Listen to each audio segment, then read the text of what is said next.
Zwei Sachen sind in diesem Ranking komplett verrückt. Und damit willkommen zurück zu einem neuen Flive Universe Top 1000 Global Ranking.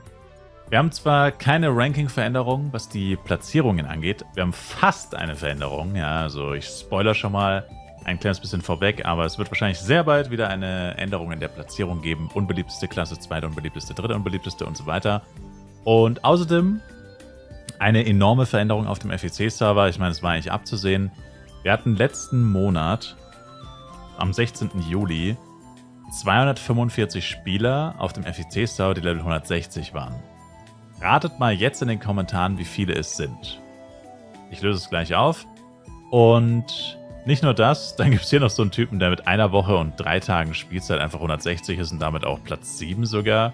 Da spielen zwar mehrere Faktoren mit rein, aber er ist quasi mit einer Woche und 3 Tagen Spielzeit Hero, 160 und Platz 7. Also, ehrlich gesagt, keine Ahnung, wie das geht. Also, wenn man halt wirklich komplett geistesgestört casht. Aber ja, hat er offensichtlich getan. Und ja.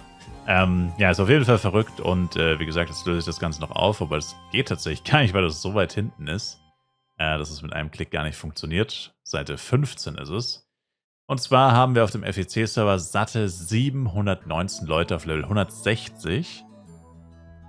Und wie gesagt, letzten Monat, also vor ziemlich genau 30 Tagen, waren es 245. Also fast 500 Leute, die in 30 Tagen Level 160 erreicht haben.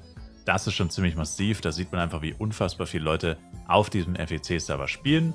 Und ja, ist einfach ziemlich crazy. Eintrittslevel in die Top 1000 ist auch relativ crazy. Es liegt nämlich bei Level 157, was schon auch ziemlich krass ist. Und ja, damit aber nicht genug. Wir jumpen in das Ranking und wie immer möchte ich, dass ihr den Blick auf die rechte Seite erstmal werft hier mit den 160ern Level 1000er. Also Level 1000 bedeutet, mit welchem Level kommt man überhaupt in die Top 1000 auf dem jeweiligen Server. Also auf welchem Level wird man hier quasi in die Statistik aufgenommen, sein Charakter. Und ja, FEC hat jetzt mit Level 157 das höchste Eintrittslevel, ist an Lavul vorbeigezogen, der bisher der absolute Spitzenreiter war. Gleiche natürlich mit 160er Charaktern, auch da ist FEC vorbeigezogen. Ist natürlich überhaupt nicht fair zu vergleichen. Auf FEC kann man bis zu 3-fache XP bekommen. Grundsätzlich ist das ein Server, der natürlich es besonders anspornt, schnell hohe Level zu erreichen. Da geht es um viel PvP-Tournament, PvE-Tournament und so weiter. Also kann man überhaupt nicht fair vergleichen. Und ich meine, 3-fache XP ist geistesgestört. Also ich meine, literally aus einer Woche werden, oder aus 3 Wochen wird eine Woche, oder aus, keine Ahnung, 3 Monaten wird ein Monat. Also es ist utopisch, wie krass dieser Unterschied einfach ist. Und Crab Meat, wobei das haben die anderen Server natürlich auch bekommen in der Zeit, aber da haben halt nicht so viele Leute gespielt, I guess. Aber ja, auf jeden Fall hat sich da grundsätzlich nicht so viel geändert. Ich denke, das Interessanteste hier ist der Taiwan-Server, der immer weiter aufholt. Mittlerweile auf Platz 3 der 160er-Charakter. Meiste 160er-Charakter mit 128. Und auch mit den Eintrittsleveln Top 1000, 146. Auch hier sehr stark aufgeholt. Ist jetzt gleich auf Totemia und Burudeng-Niveau. Und bei den 160ern haben sie tatsächlich Burudeng und Totemia überholt. Burudeng hat immer noch minimal die Nase vor Totemia. Mit 3 Leuten mehr auf 160 zum aktuellen Zeitpunkt. Also es ist basically dead even, kann man sagen. Nimmt sich wirklich sehr, sehr wenig. Was ich immer noch sehr interessant finde, und das ja wohl, wobei auch die letzte Statistik, die da von Flive veröffentlicht wurde, von Flive Universe von der Facebook-Seite, war ja diese Statistik mit, wo spielen die meisten Leute Flive in welchen Ländern. Und da war ja Philippinen mit über 30%, Deutschland mit fast 20%, USA mit irgendwie 11% oder so. Und das wundert mich einfach, weil ich kann mir halt nicht vorstellen, wo sollte ein USA-Spieler sonst spielen, als auf Mashpoi. Es ergibt literally keinen Sinn, dass die auf EU-Servern spielen, auch nicht auf asiatischen eigentlich.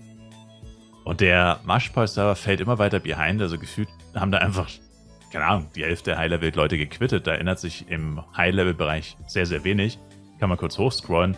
Letzten Monat war das Eintrittslevel das gleiche.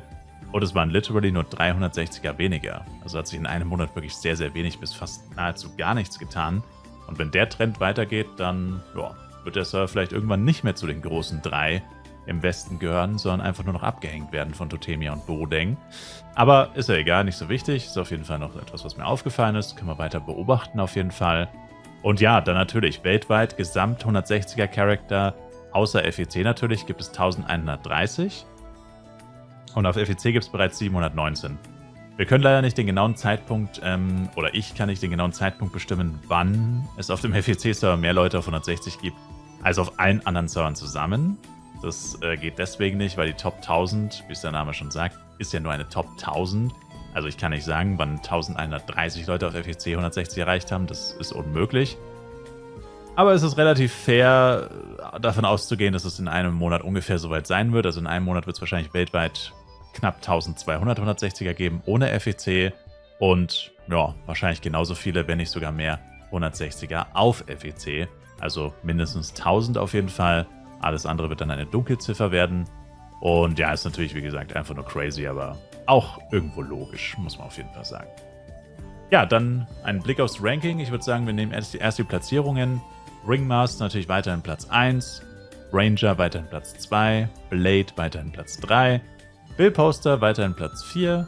Knight weiterhin Platz 5. By the way, sehr nah beieinander, also auch da könnte sich bald was verändern. Aber die nächste Änderung, die wird wahrscheinlich zwischen Platz 6, Jester, aktuell noch, und Platz 7, Elementor, stattfinden. Platz 8, unbeliebteste Klasse im Spiel, weiterhin Psykeeper. Wenn wir uns die Zahlen angucken, zwischen Elementor und Jester liegen nur noch 10 Spieler, 10 Charakter. Also das ist wirklich sehr, sehr wenig. Also sehr viel knapper geht's kaum. Leider, also was heißt leider, aber okay, ich hab's gespoilert, aber auf welcher Seite ich stehe. Surprise. Hat Jester einen Zuwachs von 11 Spielern gehabt im letzten Monat. Dadurch sind sie dem Elementor nochmal davon gerannt. Die Jester, den Elementoren, weil wenn das jetzt ein Minus von 11 gewesen wäre, dann wäre der Elementor schon dran vorbeigezogen. Also Elementor hatte auch einen Zuwachs, aber nur von 7. Also Jester ist hier wieder, hat einen ganz kleinen Vorsprung rausgeholt. Aber ja, gefühlt ist es nur eine Frage der Zeit, bis Jester wieder hinter dem Elementor sein wird. Und ja, Psykeeper geht es gar nicht gut da hinten mit 675. Da fehlen 50 auf den Elementor. Das ist schon ein bisschen was. Also 50 Charakter bei den Klassen, die eh nicht so viel gespielt werden, ist da natürlich schon einiges. Also da müsste schon ein großer Schwung neuer Psykeeper auf einen Schlag kommen, ohne dass Elementoren kommen, damit sie das wieder gerade rücken kann. Und ja, zwischen Billposter und Knight, also Platz 5 und 4 sind so weit entfernt von 7 und 6 und 8. Das ist crazy. Also man kann im Endeffekt so sagen, es gibt so eine kleine Grüppchenbildung. 6, 7, 8, Psy, Jester, Elementor sind sehr nah beieinander. Die drei sind wirklich mit Abstand die unbeliebtesten Klassen. Was von der Menge, von der Quantität her. Dann haben wir das Mittelfeld. Das sind im Endeffekt Billposter und Knight. Die sind beide so zwischen 900 und 1000, eigentlich schon die ganze Zeit. Auch die sind so ein kleines Grüppchen. Und dann gibt es eigentlich keine Grüppchen mehr. Dann gibt es halt noch das Siegertreppchen. Ringmaster sind natürlich vollkommen unangefochten und das wird auch immer so bleiben. Ranger tatsächlich auch ziemlich alleine mit 1800 und Blade auch ziemlich alleine. In beide Richtungen mehrere 100 Charakter Abstand. Also die Top 3, die sind jeweils komplett solo auf ihrem Rang. Da gibt es dann keine Grüppchen. Aber ja, zwischen Platz 4 bis 8 und vor allem 4, 5 und 6, 7, 8, genau da wird sich immer wieder was ändern. Und wahrscheinlich schon vor dem FEC-Server. Ich hatte ja eher predicted, dass vor allem nach dem FEC-Server die Zeit sehr interessant sein wird, wie sich da die Klassenverteilung durch das Auflösen des Servers, durch den Transfer verändern wird. Aber anscheinend werden wir jetzt die nächste Zeit immer mal wieder kleine Änderungen haben. Natürlich wird sich jetzt hier nicht gewaltig viel ändern. Ich meine, mal wird vielleicht der Psykeeper, ja, wobei der Psykeeper wird wahrscheinlich demnächst nichts machen. Aber mal wird der Jester vom Elementor sein, mal vielleicht wieder der Elementor vom Jester.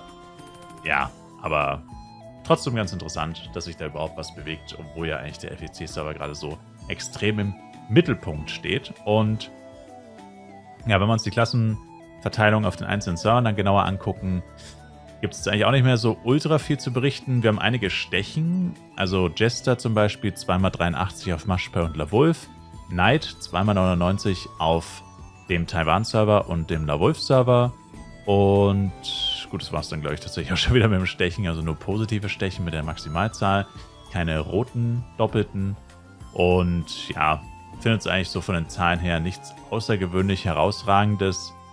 Ich meine, eine Sache, die man vielleicht noch anmerken kann, ist tatsächlich Rises ist auch ein bisschen am Abschwächen. Das war ja der neueste Server, der erst im Dezember 23 gestartet ist. Die haben sehr stark angefangen, aber ich habe jetzt das Gefühl, dass sie ein bisschen nachgelassen haben seit dem FEC-Server. Ich glaube, viele Leute, da ist wahrscheinlich der Serverstart-Hype so ein bisschen verflogen. Und dann war ja, naja, Dezember bis Mai sind ja gerade mal 5, 6 Monate.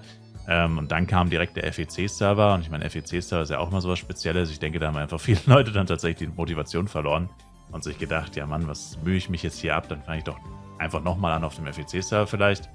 Keine Ahnung, ob es so war, aber ja, da merkt man auf jeden Fall, dass sich da nicht mehr so schnell so viel verändert wie noch bis vor kurzem. Und ja, was wie immer raussticht, sind die Blades of Burudeng mit 181. Da kommt auch wirklich niemand auch nur ansatzweise ran. Platz 2 hier gerade mal 135, wenn man es so sieht. Also das ist wirklich ein monumentaler Abstand. Ich weiß ehrlich gesagt immer noch nicht, warum das so ist. Also ich meine, gut, man könnte jetzt sagen, alle anderen Server haben so 10 bis 20 oder teilweise sogar 30 Knights mehr. Wenn man die jetzt abziehen würde, dann wäre es ein bisschen, in Anführungszeichen, besser verteilt. Und wenn man dann noch ein paar Ranger nehmen würde, noch so 10, 20 Ranger, dann wäre es, I guess, wie auf jedem anderen Server. Also man merkt einfach, die Damage-Dealer sind bei uns wirklich die Blades auf Burudeng. Weniger die Ranger, weniger die Knights als auf anderen Servern. Aber es weiß ich, es kann irgendwie nicht die einzige Erklärung sein, dass wir einfach Blades cooler finden.